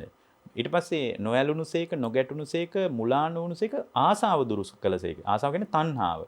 ඇහෙන් දකින රූපයට රූප තණ්හාවක් මට හදන්න නැතුව ඉන්න පුළුවන් නම් එතකොට අරහන් ගුණේ අස්සේ තිබුණු දාර්ශනික කාරණේ මගේ ඇතුලේ වැඩෙනකොට ඒ අරහන් ගුණේ විතරක් ඇති පුද්ගලයාට නිවනට හිතපත් කරගන්න. මොකද බුදුරජාන් වහන්සේ මතක් කරනවා මහණෙනි නිවන කියන්නේ රාගක්කයෝ නිබ්බාන. නිවන කියන්නේ රාගක්කයෝ දෝසක්කයෝ මෝහක්කයෝ නිබ්බාන. මහණෙනි නිවන කියන්නේ අන් වෙන දෙයක් නෙමෙයි. රාග ద్వේෂ මෝහයන් ඉතිරි නැතුව නිරුද්ධ කරන එකයි නිවන කියන්නේ. දැන් මේක අස්සේ මේ කතාව නැද්ද? එතකොට රාග දේශ මොහ දුරු කිරීම සම්බන්ධ දාර්ශනික කතාවක් මේ අරහන් කියන වචනේ ඇතුලේ විතරක් තිබුණා නම් එක පැත්තකින් බලනකොට මේකද අරහන් ගුණ එක පැතිවල තියෙන බලන්න පුළුවන්. ඒ විදිහට බලලා ඒක මගේ ඇතුලේ ජීවමාන එක්කෙනෙක් කියන්න පුළුවන් මේ ඒවා බුදුහාමුදුරුවෝ ළඟ තියෙන ඒවා මට පුළුවන් ද බුදුහාමුදුරුවෝ වගේ වෙන්න කියලා. දැන් ඔය කියන්නේ බුදුහාමුදුරුවෝ ළඟ තිබුණ එක මටත් නිකන් බුදු වෙන්න වගේ කතාවක් වගේ කෙනෙක් හිතන්න පුළුවන්. බුදුහාමුදුරුවන්ගේ ඒ ආධ්‍යාත්මික ලක්ෂණ හදාගන්නේ නැතුව ඒක හැබැයි බුදුහාමුදුරුවන්ට තරම් අපිට උදිවුණු කරන්න බෑ. දැන් උදාහරණයක් විදිහට ධම්මවිජේ බොජ්ජංගේ අපි තුල උපදින්න නැත්තම් වජිර මහත්තයා අපිට අරහත් කරා යන්න බෑ. බුදුහාමුදුරුවන්ගේ තමයි ධම්මවිජේ බොජ්ජංගේ උපරිමයට තිබුණේ. ඒක සීමාවක් නෑ බුදුහාමුදුරන්ගේ ධම්මවිජේ බොජ්ජංගේ. හැබැයි ඒ බුදුහාමුදුරුවෝ තුල තිබ්බ ධම්මවිජේ බොජ්ජංගේ මන් තුල ඉපදුනේ නැත්තම් බුදුහාමුදුරන්ගේ තරම් නෙමෙයි. මා තුල උපන්නේ නැත්තම් කවදාවත් මට අවබෝධය කරා යන්න බෑ. අන්න ඒ නිසා අර බුදුහාමුදුරුවෝ ළඟ තියෙන මූලික ගුණාංග මේ විදියට අර මානසිකාරය කිරීම තුල මට පුළුවන් මගේ ජීවිතය ඇතුලෙන් රෝපණය කරගන්න. ඒ රෝපණය කර ගැනීම තුල අපට පුළුවන් බුදුගුණ අවබෝධයෙන්ම තමා තුළ නිවීම සාක්ෂාත් කරගන්න. හම්දුරුව මට මතකයි අපේ වැඩස්ථානක භාවනාව පිළිබඳව මූලිකව අපි සාකච්ඡා කරපු වැඩස්ථානක කිව්වා මේ රාජකාරී ස්ථානයේද මගතුටද නින්දට යන මොහොතේද ඒ කිසිවකින් අපහසුවටපත් වෙන්න එපා. ඒ මොහොතේ භාවනාව වඩන්නට පුළුවන් කියලා මට මතක විදිහට මගේ මතකේ නිවැරදි නම් බුදුගුණ භාවනාව පිළිබඳව පැහැදිලි කරා. ඉතින් අපිට ඒ ආකාරයෙන් කොහොමද මේ බුදුගුණ භාවනාව වඩන්නේ කියලා මේ මොහොතේ බුදුගුණ භාවනාව පිළිබඳව සාකච්ඡා කරන නිසා ටිකක් පැතිරුණු ස්වභාවයෙන් අපිට සාකච්ඡා කරන්න පුළුවන් නම් වටිනවා. ඔව් දැන් එතන දැන් බුදුගුණ වඩන්න නිශ්චිත තැනක් කාලයක් නැහැනේ. අපිට පුළුවන් දැන් බස් එකේ යනවා නම් වාහනේ යනවා නම් අපිට පුළුවන් පොඩි වෙලාවක් මම කියන්නේ අපි මීට කලින් මතක් කළා ඒක බුදුමා කිව්වා වගේම අපි පුරුද්දක් කරගන්න ඕන බෞද්ධ ශ්‍රාවකයන් විදිහට අඩුම දවසට 6 වතාවක්වත් දවසට 6 වතාවක්වත් බුදුගුණ පාඨේ මානසිකාරය කරන්න. ඒක අපි ලෝකෙට ප්‍රදර්ශනය කරන්න ඕනේ කියන්න ඕනත් නෑ කාටවත්. අපි බෞද්ධ ශ්‍රාවකයන් විදිහට අපිට පුළුවන් වෙන්න ඕන මේ බුදුරජාණන් වහන්සේ කියන්නේ මෙන්න මේ බඳු ශාස්ත්‍රු එකට හරියටම විනාඩි 2ක් යයි. හොඳට බුදුගුණ ටික ඉගෙන ගත්තාම අරහං කියන්නේ ඇයි? ඒ බඳු ඊට පස්සේ මේ විදිහට ගුණ ටික ඔක්කොම සිහි කරලා ඒ භාග්‍යවතුන් වහන්සේගේ බුදුගුණ සත්‍යයි. ඒ සත්‍යානුභාවයෙන් මට සෙතක් වේවා කියලා හිතන්න පුළුවන් වුණා. මම හිතන්නේ ඒක විශාල රැකවරණයක් මේ වගේ කාලෙක. අනිත් එක තමයි මේ බුදුගුණ වඩාගෙන යන ශ්‍රාවකයෙකුගේ හිතේ උපදින ශ්‍රද්ධාව තියෙනව නේද? ඒ ශ්‍රද්ධාවම තමන්ව ජීවමාන කරගන්නවා. ඒ තමන්ගේ ආධ්‍යාත්මික ජීවිතය තුළ. ඒක තමයි ආධ්‍යාත්මික ප්‍රවේශයට ලැබිච්ච විශාලම රැකවරණය. පුදුම රැකවරණයක් එකකින් සැලසෙන්නේ. ඒක මේ පමණයි කියලා වජිර මහත්තයා කියන්න පුළුවන් කමක් නැහැ. එතකොට තමයි අර බුදුරජාණන් වහන්සේ උදෙසා අපේ අභ්‍යන්තර හිතේ විශාල ඉඩක් වෙන් වුණාට පස්සේ નિરાයාසයෙන් කුසලයේ පැත්තට බර වෙන්නේ. දැන් මේ සද්ධාව තිබ්බට පස්සේ ඒකට ලොකු කුසල් කරගන්න ලොකු වෙලාවක් ඕනේ නැහැ. දැන් ඒක මේ වගේ. දැන් මෙහෙම හිතන්න. දැන් සද්ධාව තිබුණාට පස්සේ එයාට පුළුවන් ආධ්‍යාත්මික කුසලය ඉලක්ක කරගෙන සැලසුම් කරන්න. ඒ සැලසුම අතර දැන් මේ කාලේ මම යෝජනාවක් විදියට කරන්නම්. මේ කාලේ අපිට ගොඩාක් අමාරු කාලයක්. මිනිස්සු ගොඩාක් ප්‍රශ්න මැද්දේ ඉන්නේ. මිනිස්සුන්ට හරියට දන් පැන් පුදන්නත් බෑ. මේ කාලේ මිනිස්සුන්ට යම් කනස්සල්ලක් තියෙන්න පුළුවන්. අනේ කලින් අපි හරියට කුසල් කරගත්තා. නමුත් ස්වාමීන් වහන්සේ අපිට දැන් කුසල් කරගන්න විදියකුත් නැහැ. ඒවට ආර්ථික ශක්තියකුත් අපිට නැහැ. ඒතර සද්ධාව ඇති වෙලා අර බුදුගුණ වගේ මානසිකාරය කරන කෙනෙක්ගේ හිතේ උපදින ලස්සන ජීවමාන වැඩපිළිවෙල. එතකොට මේ බුදුගුණ මානසිකාරය කිරීමම කුසලයක් එක පැත්තෙන්. එතකොට යාට ඒක ප්‍රායෝගික භාවිතයට ගේන්න හිතෙනවා. ඒ ප්‍රායෝගික භාවිතේ මම එක දෙයක් කියන්නම්. ඔබට කරන්න දෙයක් මම මේ කියන්නේ. උදේම නැගිටලා අර බුදුගුණ මානසිකාරය කරනකොට මෙබඳු වැඩපිළිවෙලකට විශාල ඉඩක් වෙන් වෙනවා. ඒකයි මම කියන්නේ. උදේම නැගිටලා මේ කාලේ බුදුගුණ වඩන හෝ නොවඩන හැම කෙනෙකුටම මම ඊටාම කරුණාවෙන් කියන්නේ. ලස්සන කුසලයක්. උදේම නැගිටලා හැම ගෙදරකම මම හිතන්නේ උදේට උයනවා. තුන් වේලටම උයන්නේ කවුරුවත් දැන්. මොකද තුන් වේලටම කාලේ ඉන්න බෑ මේ කාලේ. මිනිස්සු උදේට උයනවා. උදේන් මේ යුවහම සමහර විට ඒක පොල් සම්බෝල ටිකක් එක බත් ටිකක් වෙන්න පුළුවන්. පොඩි පාත්‍රයකට. හැමදාම උදේට බුදුරජාණන් වහන්සේට බුද්ධ පූජාව තියන්නේ. ඒ පොඩි බත් හැන්දක් පාත්‍රයකට හරි කෙනෙක් කියන්න පුළුවන් මේ කාලේ කන්න නැතු වෙන මොන බුද්ධ පූජාද කියලා. පොඩි පාත්‍රයකට බත් හැන්දක් ඇරියා කියලා කවුරුවත් කන්න නැතුව මැරෙන්නේ නැහැ. පොඩි පාත්‍රයක් හැමදාම ඒකට ලොකු වෙලාවක් යන්නේ නැහැ. සමහර විට ඒක පොල් ටිකක් එක බත් ටිකක් වෙන්න පුළුවන්. උදේම Tamanගේ ගෙදර අයට කැම ටික ලෑස්ති කරන්න කලින් උදෙන්ම උයලා ඉවර වුණාට පස්සේ ගෙවල් වල ඉන්න අම්මලාට මම කියන්නේ පුංචි පාත්‍රයක් ලොකු පාත්‍රයක් ඕනත් නැහැ පොඩි පාත්‍රයකට භාග්‍යවතුන් වහන්සේට උදෙන්ම දාන ටික ඇරලා අනේ බුදුරජාණන් වහන්සේට මම ජීවමාන සංඥාවෙන් අද මේ උදේ දානි පූජා කරනවා කියලා පූජා කරන්න ඒකෙන් ඔබට විශාල ආශිර්වාදයක් වෙයි. ඒක ඊට හොඳ ආධ්‍යාත්මික වැඩපිළිවෙලක් වෙයි මේ පවතින தත්ත්වය තුල පවා ශක්තිමත්ව ඉදිරියට යන්න. ඒ නිසා ඒකට ආර්ථික ශක්තියක් ඕනත් නැහැ, මේ විශේෂ සූදානමක් ඕනත් නැහැ. දැන් විශේෂ සූදානමක් ඕනේ නැහැ කියන්නේ සමහරට දානේ කැම ටික හදද්දී ඒ වගේ ලුණු ඇඹුල් බලන්න පුළුවන්. ඒක කමක් නැහැ ඒව කරාට.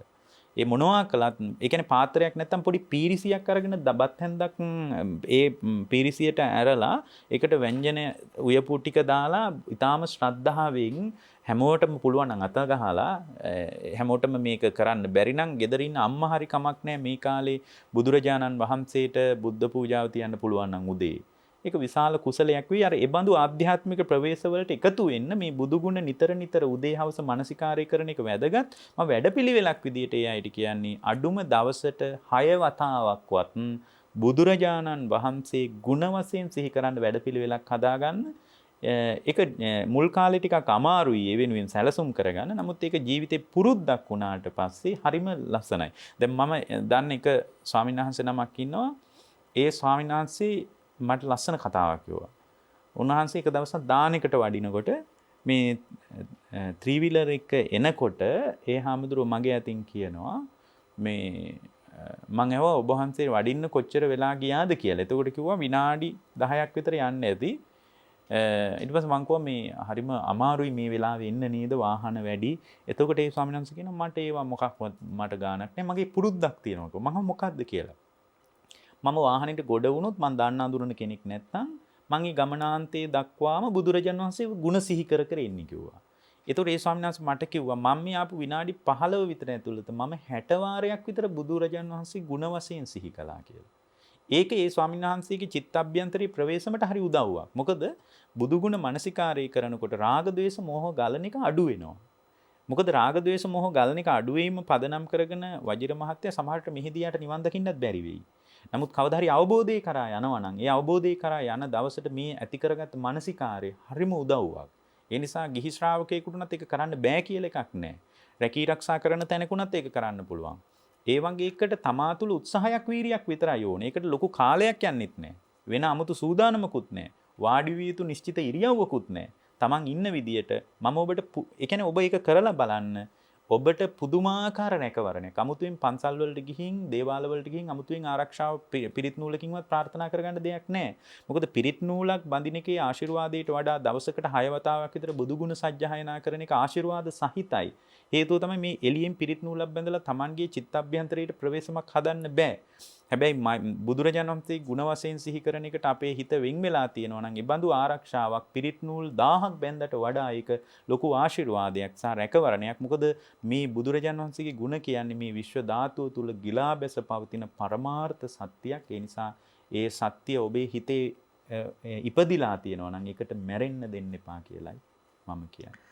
ඔව් හැමෝටම දැන් මම හිතනවා මේ බුදුගුණ භාවනාව වඩන්න කැමති කෙනෙකුට ඒ සඳහා අවශ්‍ය කරන බොහෝ දැනුම ලැබුණා කියලා. ඒ වගේම අවබෝධය ලැබුණා. අපිට ඕනම මොහොතක දැන් දවසට 6 වතාවක් බුදුගුණ පාඨය ගායනා කරන්න පුළුවන් නම් බුදුහාමුදුරුවෝ වන්දනා කරන්න පුළුවන් නම් හදවතින් අනිත් එක දැන් අත් දෙක වැඳගෙන ඒකට සූදානමක් ඕනේ නැහැ. Tamange ඇතුළතින් බුදුගුණ මනසිකාරය කරන්න පුළුවන්. මේ බාහිරව වන්දනාමාන කරනට වැඩිය හදවතින් වන්දනාමාන කරනකොට හඳුනන්නේ එය ඇත්තටම වඩාත් හොඳින් අපිට සිද්ධ කරන්න. ඔව් හැබැයි අර සිතින් කයින් වචනෙන් තුනෙන් එකතු වෙන්න පුළුවන් නම් හොඳයි. මොකද කුසලේ බලවත් වෙන්නේ වජිර මහත්තයා සිතයි කය වචනේ තුනම එකතු වුණාමනේ. නමුත් මේ ප්‍රායෝගික ජීවිතේ අපිට මේ පාරවල් ගානේ බුදුන් වැඳ ඉන්න බෑනේ. ඒ වගේම අර අපි මතක කරගන්න ඕනේ දැන් මේ වෙසක් එක වෙනුවෙන් පවා මිනිස්සු ලෑස්ති වෙන්නේ එළියේ දේවල් ටිකක් නේ. ඒ කියන්නේ කොඩි දානවා, අලුතෙන් පාරවල් අයිනේ තියෙන පිළිමවල මකුළු දැල් කඩනවා, ඊට පස්සේ ඒ වාගේ තින්තාලේප කරනවා. ඒ වගේ එළියේ ගොඩාක් ඒවා කරනවා. නමුත් බුදුරජාණන් වහන්සේ වෙනුවෙන් ඔබේ හිතේ ඉඩ කොච්චර වෙන් වෙලා තියෙනවද? ඒ හිතේ ඉඩ වෙන් වෙච්ච තැනක බාහිර දේවල් කරන්න දෙයක් නැහැ. මොකද අපේ අර්බුදේ අපේ වැඩපිළිවෙල වජිර මහත්තයා ඇතුලේ එකක් මිසක් පරිබාහිර එකක් නෙමෙයි. අපි දැන් එළියේ එකක් කර කර ඉන්නවා. ඇතුලේ වැඩපිළිවෙල තුල ජීවමාන වෙන්නේ නැතුව. ඔව් දැන් හැකිතැන සිතකය වචනය පිහිටුවාගෙන තුන්දොර සංවර කරගෙන කරන මේ භාවනා කටයුත්ත අපි මේ මගතොටේ යන එන වාරයකදී කාර්යාලයේ වෙන්න පුළුවන්, ඔබ ඉන්න පරිශ්‍රයේ වෙන්න පුළුවන්. ඔබට මේ මොහොත උදා කරගෙන හදවතේ ගායනාව, හදවතේ ඒකාත්මික බව හදාගන්න අපි ගෞරවනීය ස්වාමීන් වහන්සේ ආරාධනා කරනවා. හාමුදුරනේ දැන් බුදුගුණ භාවනාව වඩන කෙනෙකුට දැන් අපි බුදුහාමුදුරුවන්ගේ ගුණ ගායනා කරනකොට දැන් අපි බුදුගුණ 9ක් තියෙනවා කියලා දන්නවා. අපි අරහං බුදු ගුණය පිළිබඳව අපි මෙනෙහි කරනවා. දැන් මේ මෙනෙහි කිරීමේ ස්වභාවය කෙබඳු වෙන්නට ඕනද බුදු ගුණ භාවනාවේදී? ඒතර මෙනෙහි කරනවා කියන්නේ මේ අරහං වනසේක කියන එක නෙමෙයි. එහෙමයි.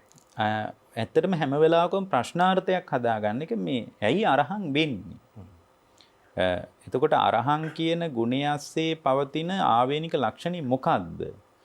එතකොට බුදුහාමුදුරුවෝ අරහං නම් ඒ අරහං නොවන ශාස්ත්‍රූරු සහ අරහං වෙච්ච ශ්‍රාවකෙක් අතර පවතින විසමපාතේ මොකද්ද? එතකොට එහෙම වෙනකොට එහෙම දකින්නකොට තමයි මේ තුන් ලෝකේම ශාස්ත්‍රූන් වහන්සේ භාග්‍යවතුන් වහන්සේමයි කියලා අප්‍රමාණ පැහැදීමක් ඇති වෙන්නේ.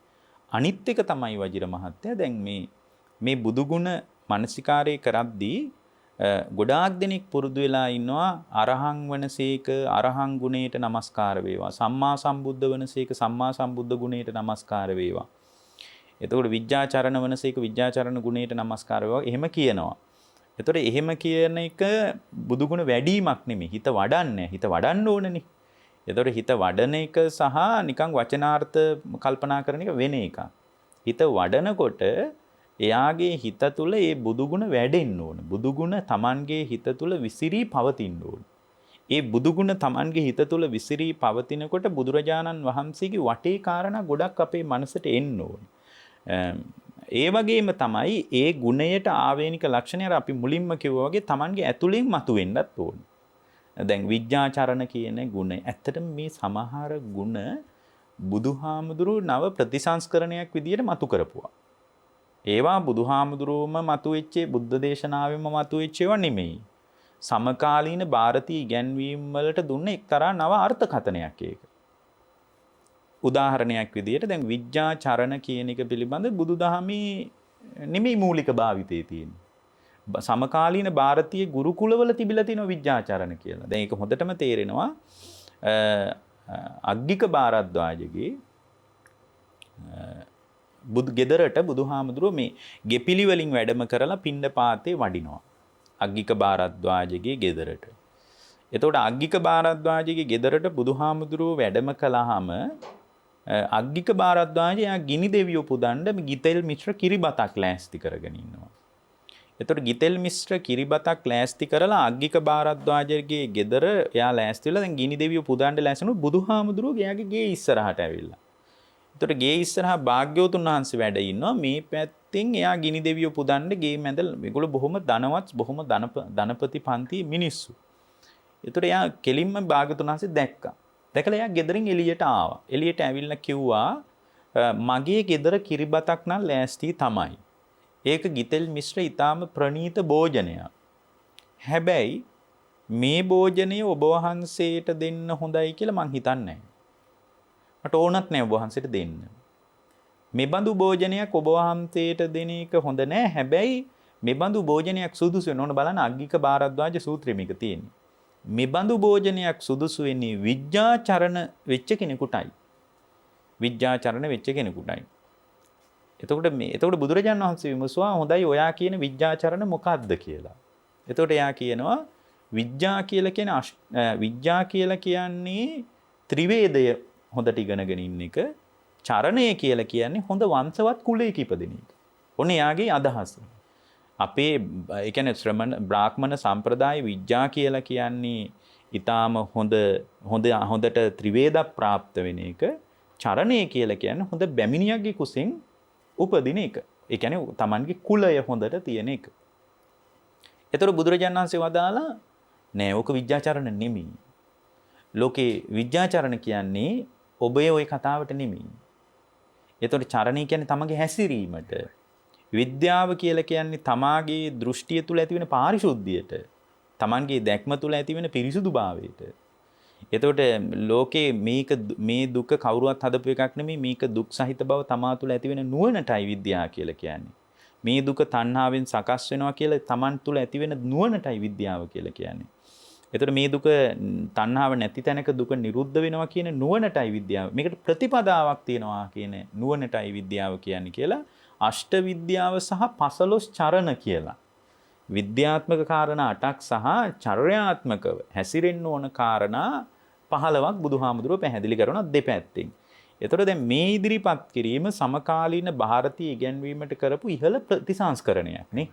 එතකොට ඒවා කෙනෙක් කියන්න පුළුවන් මේ විද්‍යාචරණ කියන ඒවා කොහෙවත් තිබෙන්නේ නැහැ. බුදුහාමුදුරුවෝ තමයි පහළ වෙලා මේක කිව්වේ. මේක කවුරුවත් දන්නේ නැති කතාවක් කියලා කියන්න බෑ.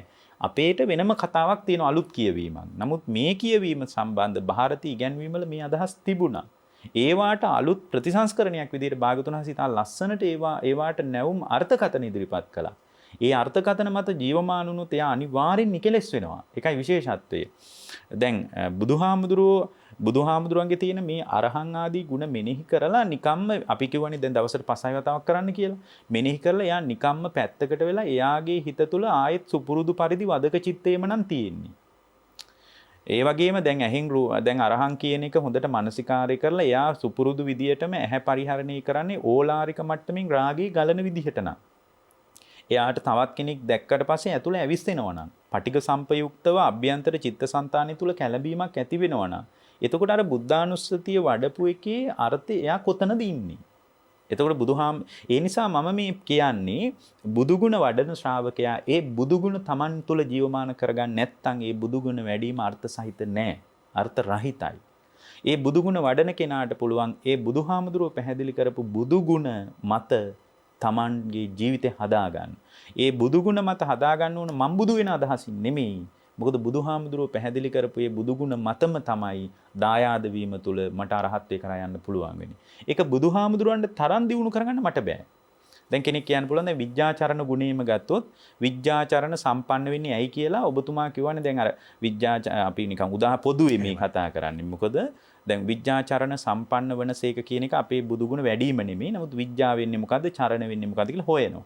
ඒතර බුදුහාමුදුරුවෝ තුල තිබ්බ විද්‍යාවන් මොකද්ද? 15 චරණ ධර්ම මොනවද? ඒතර බුදුරජාණන් වහන්සේ තුල තිබුණා පුබ්බේ නිවාසානුස්සති ඥානය, දිබ්බ චක්කු ඥානය, දිබ්බ සෝත ඥානය. දැන් කෙනෙක් අහන්න පුළුවන් ඕ අපිට පුළුවන් මේ කාර්ය බහුල ජීවිතේ උපදව ගන්න. දැන් මම එක පැත්තකින් මමම කියනවානේ මේවා Tamanගේ ජීවිතය තුල ගැළපිලා නැත්නම් ඒක සැබෑ වැඩිම නෙමෙයි කියලා. දැන් පුබ්බේ නිවාසානුස්සති ඥානයේ වජිර මහත්ය සම්පූර්ණයෙන් භාවනාමය අත්දැකීමක්. චතුූපපාත ඥානෙ භාවනාමය අත්දැකීම. කෙනෙක් කියන්න පුළුවන් චතුූපපාත ඥානෙ කොහොමද මං උපදව ගන්න? ඒක බුදුහාමුදුරන්ගේ හිතේ උපන් එකක් නේ කියලා කියන්න පුළුවන්. හැබැයි ඔබතුමාගේ හිත තුලත් මගේ හිත තුලත් යම් ආකාරයක චතුූපපාත ඥානයක්. ඥාන කියන්නේ නුවණක් කියන එකනේ. මා තුල වැඩිලා නැත්තම් මට අවබෝධ කරගන්න යන්න බෑ. මොකද මම දැනගන්න ඕන සත්වයාගේ චුතියයි උපතයි මම දැනගන්න ඕන. ඒක බුදුහාමුදුරුවන් තුල තරම් ඥානයක් විදිහට අපි තුල උපදින්නේ නැහැ. නමුත් මමත් ඉපදෙමින් මැරෙමින් යන ගමනක් මට තියෙන්නේ කියන විශ්වාසය ඉන්නේ නැහැ. අර බුදුගුණ වඩන ශ්‍රාවකයා තුල ඇතිවෙච්ච ගුණේ Taman තුල ගැලපුණ නැත්තම්. උදාහරණයක් විදිහට පුබ්බේ නිවාසානුස්සති ඥානෙ පිළිගන්නේ නැති කෙනෙක් තමා තුළ පුබ්බේ නිවාසානුස්සති ඥානයක් හදා ගන්නවා. ඒක බුදුගුණයේ බුදුරජාණන් වහන්සේ තුල තරම් ප්‍රබල නැහැ. හැබැයි මම තුල ඒ පුබ්බේ නිවාසානුස්සති ඥානෙ උපදිනකොට මම දැනගන්නවා බුදුරජාණන් වහන්සේ කියලා කියන්නේ ඉපදෙමින් මැරෙමින් ආපු සත්වයාගේ මුල හොයන්න බෑ කියලා වදාළ ශාස්ත්‍රුන් වහන්සේ. ඒතකොට එහෙමනම් මගේ කතාවත් එහෙම කතාවක්.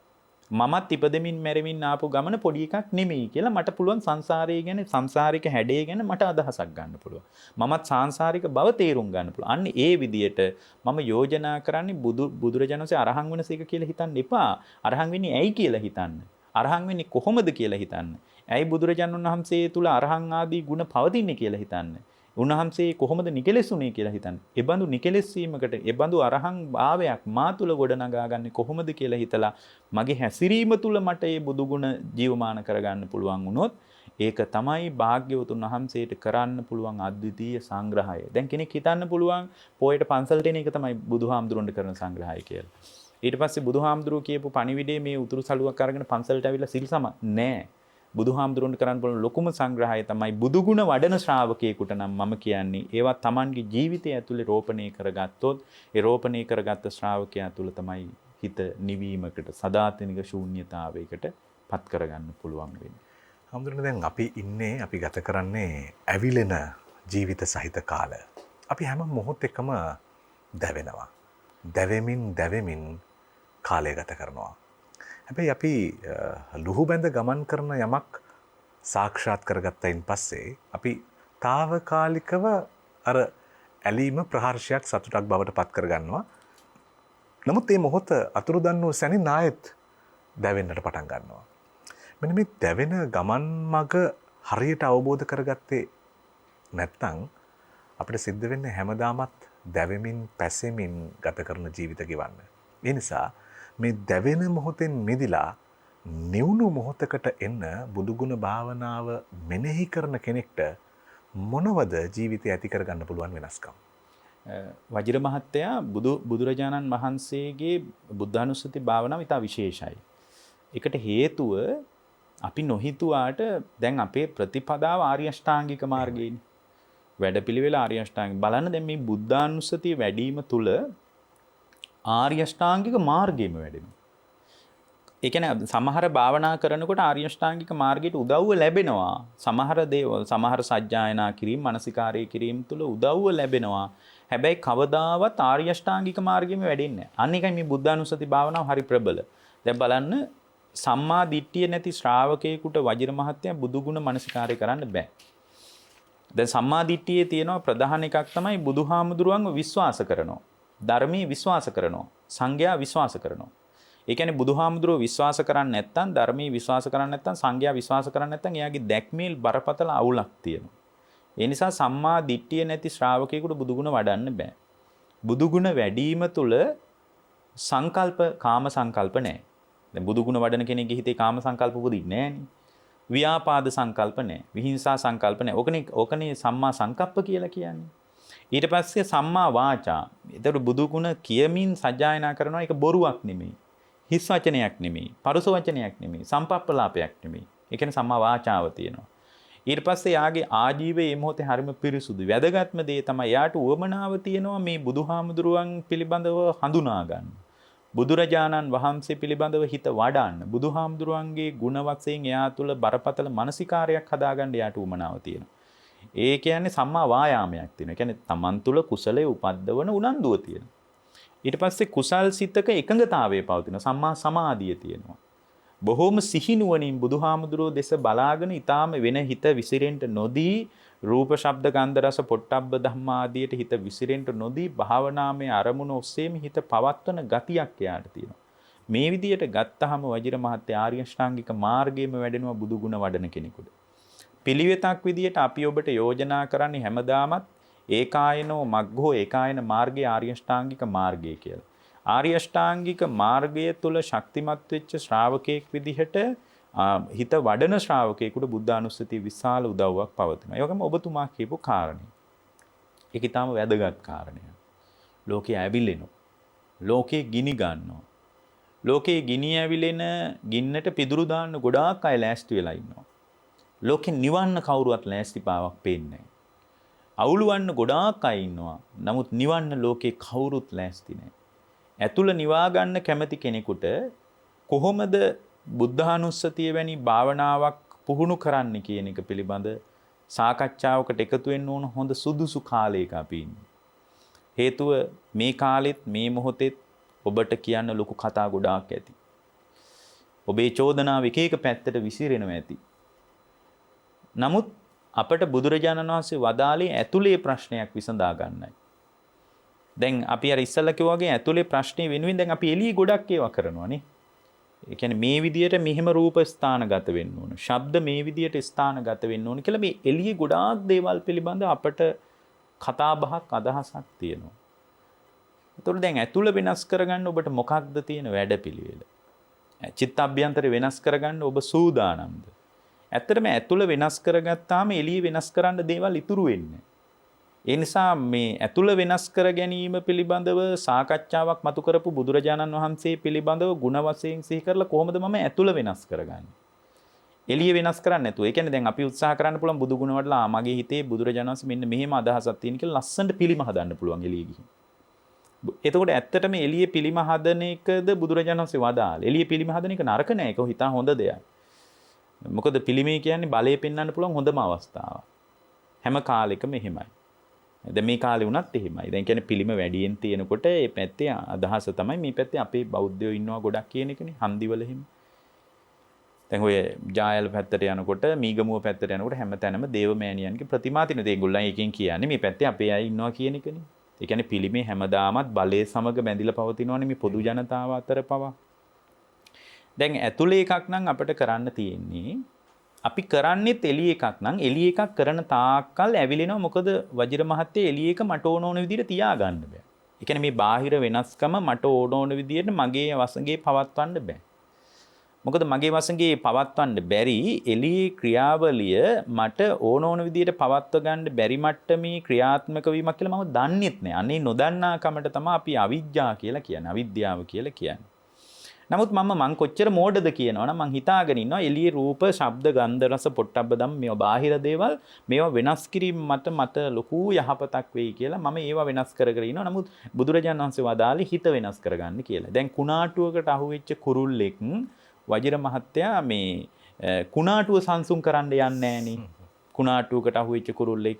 මොකද කුණාටුවට අහුවෙච්ච කුරුල්ලෙක් කුණාටුව සංසුන් කරන්න ගියොත් එයා වෙනසෙනවා. එතකොට කුරුල්ලා කරන්නේ තමන් සංසුන් වෙනවා. බලන්නකෝ අර කුණාටුවකට අහුවෙච්ච කුරුල්ලෝ. බොහොම සංසුන්ව ඉන්නවා කුණාටුව සමනේ වෙනකන් තමන් සංසුන්ව වාසය කරනවා. එතකොට දැන් කුණාටුවකට අහුවෙච්ච කුරුල්ලෙක් කුණාටුව සංසුන් කරන්න ගියොත් තටු ජලයෙන් බර වෙලා එයා ඉතා විඩාවට පත්වල සමහර ජීවිතේත් නැති වෙන්න පුළුවන්. එතකොට කුරුල්ලා කරන්නේ අත්තක වහලා සංසුන්ව ඉන්නවා. ඒ වගේම කුරුල්ලෙක් තමන් අත්ත විශ්වාස කරන්නේත් නැහැ. කුරුල්ලෙක් විශ්වාස කරන්නේ තමන්ගේ පියාපත්. ඒ නිසා කුරුල්ලෙක් ඕන අත්තක වහනවා. එයාට එළිය විශ්වාසයක් නැහැ. කුරුල්ලෙක් ඕන අත්තක වහන්නේ ඒකයි. මොකද කුරුල්ලෙකුට අත්ත ගැන අදහසක් නැහැ. ඒ කියන්නේ බාහිර විශ්වාසයක් නැහැ. මොකද තමන් තුළ ආත්ම විශ්වාසයක්, තමන් තුළ ආත්ම දමනයක් තියෙනවා.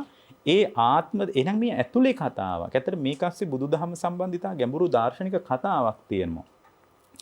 කුරුල්ලෙක් කුණාටුව සංසුන් කරන්න යන්නේ නෑ වගේ ඒක කරන්න බැරිකමක් වගේ අපි මේ එළියේ රූප ශබ්ද ගන්ධ රස වෙනස් කරන්න හැදුවට ඒවා අපිට වෙනස් කරලා අපිට කවදාවත් අපි හිතපු ලෝකෙට යන්න බෑ.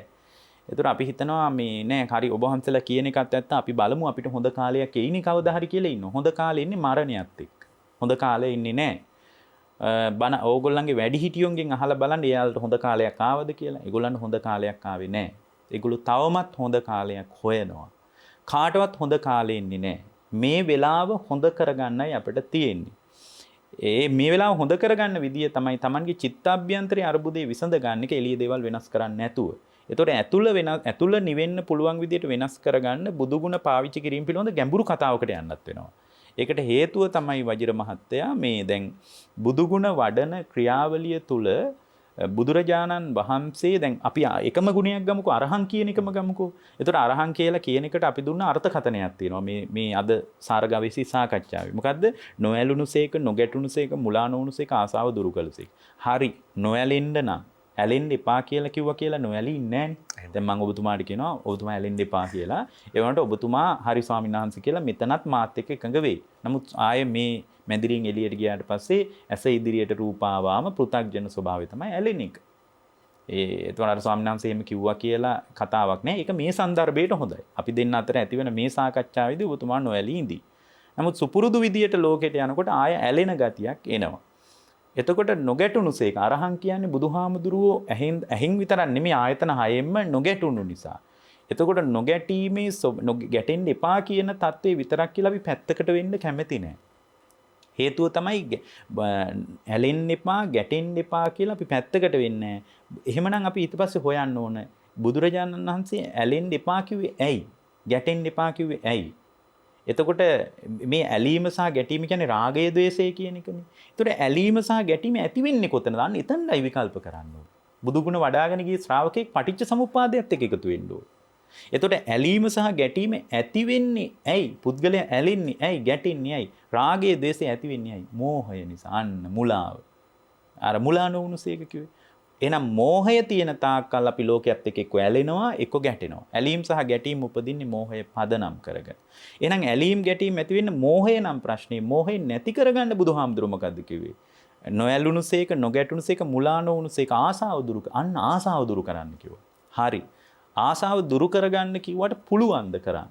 බෑ. ආසාව දුරු කර ගැනීම පිණිස මම මොකද්ද කරන්න ඕන? ආසාව දුරු කරගන්න නම් බාහිර රූපේට නම් මා තුල රූප තණ්හාව තියෙන. රූපේ තණ්හාවක් හදන්න දෙයක් නැති බව විනිවිද අවබෝධයකට මායා යුතුයි. ඒ කියන්නේ රූපේ නිසා නම් මට රූප තණ්හාව ඇති වෙන්නේ. හැම වෙලාවකම රූපේ තුල සාරයක් තියෙනවා කියලා එළියෙන්ම හිට ගන්නවා නම් ඒකට ඇලෙන්න එපා කිව්වා කියලා නොඇලී තියෙන්නේ නැහැ. එහෙනම් රූපේ මොකද්ද යථාර්ථය කියලා රූපේ කතාව හොයන්න වෙනවා. ඒතර රූපේ කතාව හොයාගෙන යනකොට මේ රූපයේ මගේ ඇස ඉදිරියට ආවට ඇත්තටම සත්‍ය වශයෙන් සිද්ධ වුණ සංසිද්ධිය මොකද්ද? වර්ණ සටහන චක්කු ප්‍රසාදේ මත පතිත වීම මත ඝන සංඥාවකින් අල්ලගත්ත ලෝකයේ තුල සත්‍ය වශයෙන් එළියේ රූපේ මම හිතන සාරේ තියනවාද කියලා රූපේ බෙදලා බලන්න වෙනවා. අපිට විභජ්‍යවාදී පරයයකට යන්න වෙනවා. අනිත් එහෙම බලනකොට අර බුදු ගුණ ජීවමාන වෙන්න පටන් ගන්නවා. එහෙම ජීවමාන වීමක් තියෙනවා නම් ඒ ජීවමාන වීම ලෝකේ කාටවත් හොලවන්න බෑ. ඒ නිවීමයි ස්ථාවර. එහෙම නැතුව අපිට පුළුවන් ඇලෙන්න එපා කියලා කියන්නේ. නමුත් අර පටිච්ච සමුප්පන්නව බුදු ගුණ වඩන ශ්‍රාවකෙක් පටිච්ච සමුප්පාදයේ සමග සංයෝග වෙන්න ඕන. පටිච්ච සමුප්පාදයේ සමග සංයෝග වෙනකොට හේතුඵල සහිතව මේ ඇලීම් ගැටීම් ඇති වෙන විදිය පේනවා. මම කියන්නේ එක ගුණයක් අස්සේ මම මේ කියන්නේ. ඇලීම් ගැටීම් ඇති වෙන විදිය පේනවා. ඒ විදියට ඉස්සරහට කල්පනා කරනකොට එයා තුල සදාතනික නිවීමක් සදාකාලිකවම ඇලීම් ගැටීම් උපදින්නේ නැති මට්ටමකට එයාගේ හිත හදා ගන්න පුළුවන්. ඒක හේතුඵල ධම ඔස්සේ ගැඹුරු විමර්ශනයකට ශ්‍රාවකයා එකතු වීම මත ඇති වෙන තත්ත්වයක්. මම හිතනවා අපේ හැමදෙරෝනේ ඔබ වහන්සේගේ සාකච්ඡාවේ පළමු තත්පරයේ සිට මේ අවසාන තත්පරය දක්වා කෙනෙක් නිවරදිව පිහිටා හිටියා නම් ආයත් අහමින් ආයත් හිටියා නම් මේ බාහිර සමාජයේ සියලු කැළඹිලි මැඩලන්නට පුළුවන්කම තිබෙනවා. විශේෂයෙන්ම අර ඔබ වහන්සේගේම පැහැදිලි කිරීමෙන් අපි උදාගන්න මේ කුණාටුවක් තියෙන මොහොතේ කුණාටුව පරාජය කරන්නට නෙමෙයි යන්න ඕන. Tamanගේ අත්තටු මත පිහිටා සිටීමෙන් Tamanගේ අත්තටු වල විශ්වාසය පිහිටා සිටීමෙන් කුණාටුවට යන්නට දෙන්න. කුණාටුව පරාජය කරමින් අත්තටු වල විශ්වාසයෙන් Tamanගේ විශ්වාසයෙන් ඔබට Tamanගේ හිතේ විශ්වාසයෙන් නැගිටින්නට පුළුවන් පරිසරය ඉබේටම පරිසරයෙන් උදා කරලා දෙවි. ඒ නිසා මම හිතනවා අපිට අපි වෙන්නට පුළුවන් නම් මට මා වෙන්නට පුළුවන් නම් ඔබට ඔබ වෙන්නට පුළුවන් නම් බුදුහාමුදුරුවෝ මේ මොහොතේ ජීවත් වන්න අපට කිව්වේ ඒ නිසා සතුට හොඳ කාල සුබ නිමිති මේ සියල්ල අතහරිමින් මේ මොහොතේ හරියට නිවරදිව ජීවත් වන්නට පුළුවන් නම් ජීවිත අරමුණු සතුටු අරමුණු බවට පෙරලා ගන්නට ඔබට මට පුළුවන්කම ලැබේවි. මාලිගාවත සුධර්මාරාම වාසී ත්‍රිපිටකවේදී රාජකීය පඬිත පූජ්‍යපාද හසලක සිල්විමල ස්වාමීන් වහන්සේට සාදුකාර පවත්වමින් ගෞරව නමස්කාර පූජා පෙරදරිව පාදාභිවන්දනෙන් යුතුව ඉමහත් ගෞරවය නමස්කාරයක් සේ පූජා කරමින් අවසර ඉල්ලනවා අද සාකච්ඡාවට නිමාවේ සටහන තබන්න ඔබට රටට තෙරුවන් සරණයි.